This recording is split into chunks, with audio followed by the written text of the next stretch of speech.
श्री शिवाय नमस्तुभ्यम, हर हर महादेव, जय महाकाल। कैसे हैं आप सभी लोग। देखिए, आप सभी को पता है कि 27 जुलाई 2025 के दिन पड़ रही है श्रावण मास के महीने की शुक्ल पक्ष की तृतीया तिथि, जिसे बोला जाता है हरियाली तीज का दिन। ये वो दिन होता है जिस दिन जितनी भी माताएं बहनें होती हैं, स्त्रियां होती है, उनकी बड़ी से बड़ी कामनाएं पूरी होती है। मैंने पिछले वाले वीडियो के अंदर भी बात बताई थी कि मैया पार्वती जी, लक्ष्मी जी और सरस्वती जी ने जब घोर तपस्या करके ब्रह्मा विष्णु महेश तीनों को प्रसन्न करके उनसे विवाह किया, और विवाह करने के पश्चात जब उनकी तपस्या से प्रसन्न होकर के तीनों देवताओं से वर मांगा, तो उन्होंने तीज के दिन, यानी कि जो भी तीज पड़ती है, जिसमें से श्रावण मास की हरियाली तीज के दिन जो स्त्री, नारी, बहन, बेटी सच्चे मन से कोई कामना करे तो उसकी वो कामना निश्चित रूप से पूरी होनी चाहिए।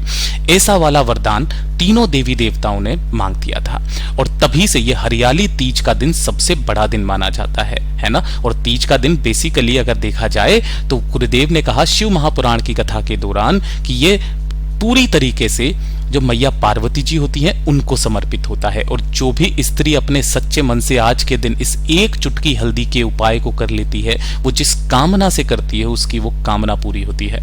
गुरुदेव की कथा से सुन करके और समझ करके पूरे उपाय को बहुत आसान भाषा में बताऊंगा, परंतु उससे पहले आप सबसे बस एक छोटी सी प्रार्थना, जो लोग पहली बार आए हैं चैनल को सब्सक्राइब जरूर कीजिएगा, और वीडियो को लाइक करके देवादिदेव महादेव का कोई सा भी प्यारा नाम कमेंट बॉक्स में लिखना मत भूलिएगा। इस पूरे वीडियो में हम 4 महा उपायों के बारे में बात करेंगे, जो कि आपकी अलग अलग कामना पूर्ति के लिए सिद्ध होंगे, तो ध्यान से सुनना है और समझने की कोशिश करना है। सबसे पहले बात करते हैं हमारे पहले वाले उपाय की। देखिए, हरियाली तीज का दिन ये वो दिन होता है जिस दिन मैया पार्वती जी ने भगवान शिव को फिर से अपने पति के रूप में पाया था। 13 वर्षों तक बेलपत्रों को खा करके जो घोर तपस्या मैया पार्वती जी ने करी थी, उसके बाद में जब उन्हें भगवान शिव प्राप्त हुए थे, तब उन्होंने एक ही वरदान मांगा था कि स्त्रियों की कामनाएं आज के दिन जरूर पूरी होनी चाहिए। अगर आपकी कोई कामना, कोई विशेष मनोकामना है, कोई हृदय की बात भोलेनाथ तक नहीं पहुंच रही है, तो पूज्य गुरुजी ने कहा अपनी इच्छा को पूरा करने के लिए, अपनी मनोकामना को पूरा करने के लिए इस हरियाली तीज के दिन का ये उपाय करना बिल्कुल भी मत भूलिएगा। पूज्य गुरुजी ने कहा चाहे आपके दाम्पत्य जीवन अच्छा नहीं चल रहा हो, पति पत्नी के बीच में क्लेश बहुत ज्यादा होते हैं, मेल जोल में कमी है, तो इस वाले उपाय को कर लीजिएगा, आपका दाम्पत्य जीवन एकदम सुखमय बीतेगा। इसके लिए आपको चाहिए क्या, वो चीज ध्यान से सुनिएगा। आपको लेना होगा सबसे पहले मात्र एक सफेद फूल। जो भी सफेद फूल लो, एक फूल को छोड़ करके जो केतकी का फूल होता है, इसे गलती से भी मत लेना। और एक ही लेना होगा आपको लाल फूल। देखिए, सफेद फूल भगवान शिव के लिए और जो लाल फूल है माता गौरा के लिए, ठीक है। और इसी के साथ में आपको लेना होगा ये जो मोली या कलावा जो होता है ना, ये एक गट्टा आपको मोली कलावा ले लेना है। और पूजा पाठ के लिए जो आपके पास में चीजें होती है, थाली होती है ना, जिसके अंदर जो भी आपको समर्पित करना है वो कर देना। सबसे मेन चीज पूज्य गुरुजी ने 3 चीजें बताई, एक सफेद फूल, एक लाल फूल और एक ये मोली या कलावा, ठीक है। आपको क्या करना है, इन सभी को लेना है, साथ ही साथ 1 लोटा शुद्ध जल आपको ले लेना है, और पहुंच जाना है भोलेनाथ के मंदिर में, शिवलिंग के पास में।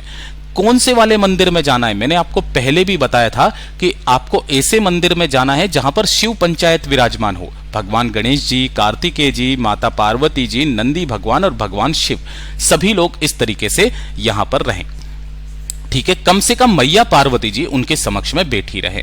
जैसे ही आप यहां पर जाओगे तो आप शिवलिंग के पीछे की तरफ में खड़े होगे, तभी जा करके आपका मुख उत्तर दिशा की तरफ में हो जाएगा।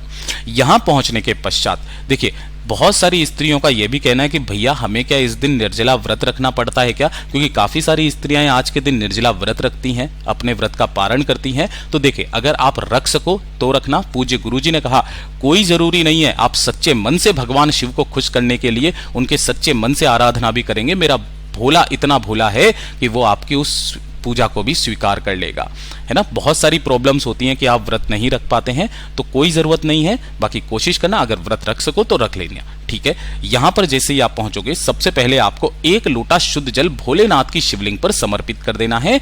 ओम नमः शिवाय, श्री शिवाय नमस्तुभ्यम का स्मरण करते हुए जल समर्पित कर देने के पश्चात आपको जो भी पूजा पाठ अर्चना करनी है, भगवान शिव की, मैया गौरी की, भगवान गणेश की, वो आप पूजा पाठ कर लेना। उसके बाद में अपनी कामना कह करके सबसे पहले एक सफेद फूल आपको भगवान शिव की शिवलिंग पर अपनी मनोकामना कहते हुए समर्पित करना, ठीक है। और दूसरा जो लाल फूल है, उस लाल फूल को भगवान शिव की शिवलिंग से स्पर्श करा करके मैया पार्वती जी गोरा को आपको समर्पित करना है। समर्पित कर देने के पश्चात कोशिश करना कि अगर आपकी कुमकुम थोड़ा सा मिल जाए तो उस कुमकुम को आपको इस लाल फूल के ऊपर छींट करके अपनी कामना कह करके यहां पर समर्पित करना। उसके बाद में जो आपने मोली या कलावा लिया है, उस मोली या कलावे को आपको भगवान शिव और मैया पार्वती जी का इस तरीके से गठबंधन करना है चारों तरफ से, मतलब इस तरीके से आपको पहनानी है। कितनी बार पहनाना है? आप लपेटोगे ना तो आपको 7 बार लपेटना है। इतनी बार आपको, इतना बड़ा आपको मोली या कलावा चाहिए। 7 बार लपेटने के पश्चात आपको वहीं पर बैठ करके भोलेनाथ से कामना करके, विनती करके कि मेरी ये कामना है, हे मेरे भोले बाबा मेरी इस कामना को पूरा कीजिए, मेरे जीवन में दाम्पत्य जीवन को खुश करिए, पति पत्नी के बीच में कोई लड़ाई झगड़ा क्लेश ना हो, बस इतनी सी कामना है मेरी। बस आप ये कामना बोल करके वापस घर की तरफ चले आ जाइए। पूज्य गुरु जी ने कहा ये जो आप गठबंधन करा करके भगवान शिव मैया पार्वती जी का मिलन करवा देते हैं ना, इस दिन आपकी समस्त कामनाएं पूरी जरूर होती है। बात करते हैं दूसरे वाले उपाय की। दूसरा वाला जो उपाय है, पूज्य गुरुजी ने कहा कि अगर कोई कुंवारी स्त्री है ना, जो कि मनचाहे वर या मनचाहे वर की कामना से अगर कोई उपाय करना चाहती है, अपने मन के पति से या मन के लड़के से विवाह करना चाहती है, तो इस वाले उपाय को करे। साथ ही साथ अगर उसकी कोई विशेष मनोकामना है नौकरी को लेकर के या किसी भी चीज को लेकर के, तो ये वाला उपाय सिर्फ कुंवारी स्त्रियों को करना है। पूज्य गुरुजी ने कहा मंदिर जाकर के कर सको तो कर लेना, वरना अपने घर पर भी कैसे करना है वो भी मैं आपको बताऊंगा। आपको इसके लिए 11 दीपक तैयार करने हैं। कितने दीपक? 11 दीपक आपको सभी के सभी होंगे गोल बाती के, और सभी के अंदर भरना होगा आपको घी। 11 दीपक गोल बाती के लेकर के, पूजा की थाली लेकर, जल वगैरह सब कुछ लेकर के पहुंच जाना है भोलेनाथ के मंदिर शिवलिंग के पास में। यहां पहुंच करके उत्तर दिशा की तरफ मुख करके आपको खड़े हो जाना है। सबसे पहले 1 लोटा शुद्ध जल भोलेनाथ की शिवलिंग पर समर्पित करके आपने जो पूजन पाठ अर्चना करनी है वो करना, और भोलेनाथ की शिवलिंग के चारों तरफ इस तरीके से चौखट बनी हुई रहती है। इसी चौखट पर आपको उन पूरे के पूरे 11 दीपक को प्रज्वलित करना है। यहां घर से प्रज्वलित करके नहीं लेकर के आना, आपको यहां पर ला करके उन सभी 11 दीपकों को प्रज्वलित कर देना। 11 दीपक को प्रज्वलित करने के पश्चात अपने हृदय की बात, अपनी मनोकामना डायरेक्ट महादेव जी से कह देनी है। पूज्य गुरुजी ने कहा ये जो 11 दीपक का क्रम होता है ना इस हरियाली तीज के दिन, चाहे कोई सी भी कुंवारी स्त्री इस उपाय को कर ले, उसकी समस्त कामनाएं पूरी जरूर होती है।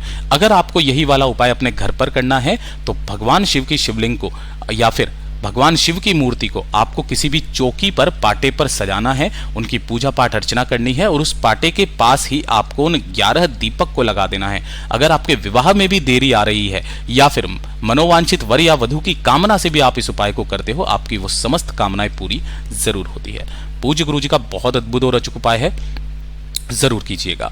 बात करते हैं तीसरे वाले उपाय की। देखिए इस बार का जो हरियाली तीज का दिन पड़ रहा है वो पड़ रहा है बुधवार के दिन, और ये बहुत बड़ा संयोग है कि बुधवार के दिन ही एक बहुत सुंदर सा उपाय किया जाता है कि जितनी भी स्त्रियां चाहती है उनके पति की आयु लंबी हो, सदा सुहागिन रहें, परिवार में कभी कोई क्लेश ना रहे, है ना, पति हमेशा उन्हें प्रेम करे, तो आपको हरी चूड़ियों का मात्र 1 सेट, कम से कम 1 सेट आपको लेना है, और आपके आसपास जो भी किन्नर दिखाई दें, देखिए ये जो किन्नर होते हैं ना ये शिव शक्ति का रूप होते हैं, जो भी किन्नर दिखाई दें उन किन्नरों को आपको अपनी मनोकामना मन में कहते हुए भेंट दे देना है। पूज्य गुरुजी ने कहा बुधवार के दिन या फिर हरियाली तीज के दिन किया गया ये हरी चूड़ियों का दान आपके जीवन को दाम्पत्य सुख से भर देता है। पूज्य गुरुजी का बहुत अद्भुत और अचूक उपाय है, जरूर कीजिएगा। अब बात करते हैं चौथा वाला उपाय, जो सबसे ज्यादा महत्वपूर्ण होने वाला है। जितनी भी स्त्रियां, माताएं, बहनें मेरे इस वीडियो को सुन रही हैं, देख रही हैं, देखिए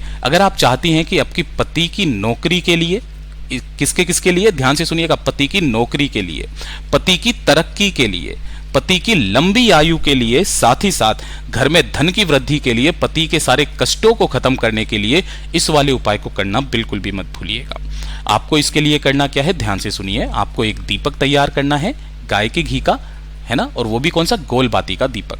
हो सके तो इसे या तो किसी भी बेलपत्र पेड़ के नीचे या फिर किसी भी पीपल पेड़ के नीचे अपने पति के समस्त कष्टों को खत्म करने की कामना कहते हुए यहां पर समर्पित कर देना है। समर्पित कर देने के पश्चात आपको एक रोटी अपने घर पर बनानी है ना। इस रोटी के आपको 2 टुकड़े करने हैं। एक टुकड़े पर आप लगाओगे तेल, चाहे सरसों का चाहे आप तिल का। तेल लगाना और दूसरे टुकड़े पर आपको रखना होगा एक गुड़ का टुकड़ा।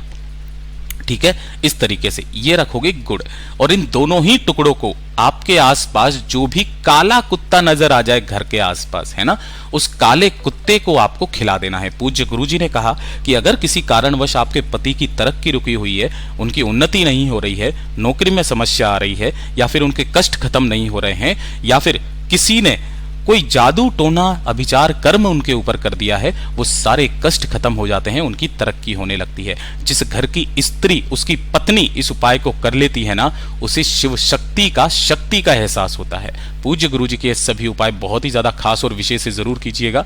वीडियो पसंद आए तो लाइक जरूर करना, साथ ही साथ चैनल को सब्सक्राइब जरूर कीजिएगा। मैं आपसे मिलता हूं अगले वीडियो में, तब तक के लिए ओम नमः शिवाय, जय महाकाल।